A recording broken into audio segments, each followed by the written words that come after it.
Ah, les rituels de coucher. Ils m'ont tant manqué quand j'étais enfant. Alors, j'ai décidé en devenant adulte, le suis-je devenu, de leur donner une belle place. Avec mes enfants plus tard, j'ai mis la gomme sur la tension, portée à leur bain, au repas, à leur endormissement.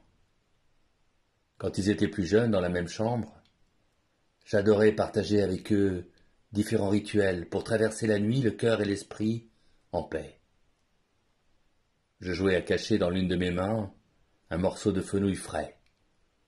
Du jeu, de la surprise, du plaisir. C'est dans quelle main? C'était tout simple. Dès que chacun de mes enfants, mes trésors universels vivants, avait son fenouil, ils s'asseyaient sur le lit, puis on le croquait tous ensemble en papotant. D'autres jours, c'était la même chose avec des morceaux de pommes. Je l'appelais la pomme de sommeil. Certains soirs d'hiver, je leur mitonnais une bouillotte bien chaude. Quand ils étaient au lit, je m'asseyais sur le bord. Qu'est-ce que tu veux ce soir? Chanter une chanson ensemble? Te lire une histoire?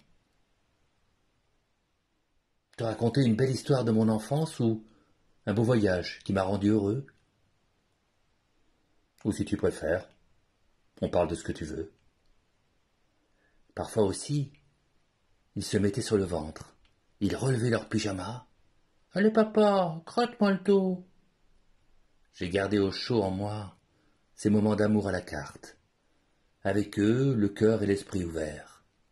Aujourd'hui, quand je croque un morceau de fenouil frais ou de pomme, je ressens la saveur de ces moments uniques, magiques, à se souhaiter une belle et douce nuit, à s'embrasser, se dire je t'aime, pour que l'amour traverse la nuit et la vie.